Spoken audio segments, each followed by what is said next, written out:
Almarhum Du Menerajo mau pengembang pertama Silek Sambuik Sapuluah di Kecamatan Bonjol, murid dari Ajo Paman dari Pariaman.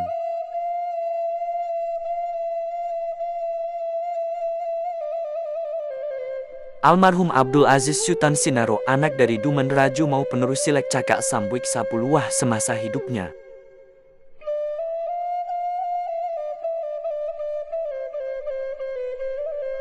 Almarhum Abdul Murad, anak dari Abdul Aziz Sultan Sinaro, penerus Silek Cakak Sambuik Sapuluah semasa hidupnya di Jorong Musus Nagari Ganggo Hilia.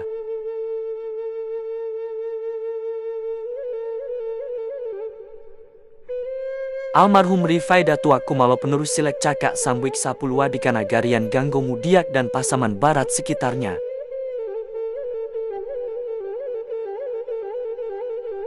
Hendri Jasril Pandeka, pasaman pewaris Silek Cakak Sambuik Sapuluah, sampai saat ini mengembang Silek Cakak Sambuik Sapuluah di Kecamatan Bonjol.